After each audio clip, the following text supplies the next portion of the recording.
I think the first thing is that we are in a crisis. Before COVID, things were really difficult. After COVID, they're even more difficult. As I pointed out, 70% of people have no access to care.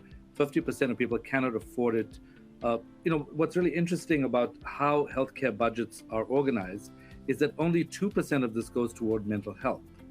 But what we actually know is that stress and anxiety, when they're extreme, can actually change genes and lead to chronic diseases like cancer, heart disease, stroke, and neurodegenerative disease.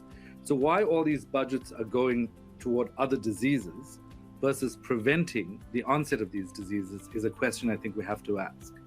And so what Reulay has been asking, and I think we're taking a pretty sort of engineered stepwise approach to this, is how do we address issues around stigma and scalability and the fact that people need what they need when they need it, and they need it quickly.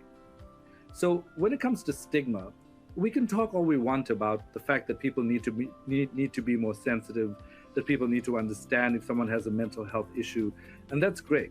But I think anyone who's worked within a corporation knows that there's a ceiling effect there. At some point, some people are saying, we've given everybody everything they need, it's just up to them. This is not a mental health clinic, this is a business, we need to run a business. Or people are saying, what do you mean you need days away? What do you mean you need time away to see your therapist? What do you mean you need downtime?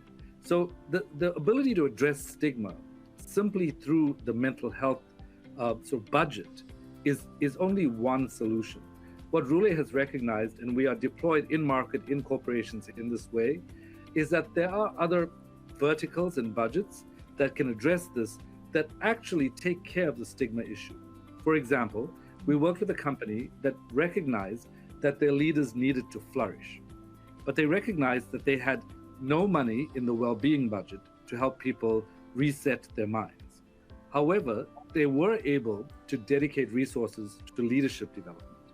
And for me, my favorite definition of leadership is Warren Bennis's definition, which is becoming a leader is synonymous with becoming yourself. It's precisely that easy and also that difficult. Well, how can you become yourself if you have completely disrupted well-being?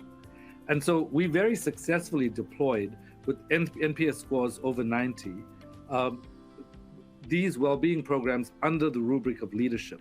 And it takes care of the whole stigma issue, because now you're talking about leadership capabilities, and people don't need to think about these as psychological capabilities, even though they are. We've also deployed in the learning sector, where people recognize that stress turns on habit pathways in the brain. And if you're trying to learn something new, whether it's how to fix an engine or how to learn a new computer skill or how to think about diversity and inclusion in a different way, if you're stressed, it turns on the habit pathways in the brain and you go back to doing exactly what you were doing. So Reulay is actually partnering with companies to help people learn more effectively. And the overarching point is that when you think about stigma, rather than simply thinking about, let me educate my workforce and leadership about having a more empathic stance toward mental health, recognize that you can address these mindset issues under the vertical of learning and the vertical of leadership.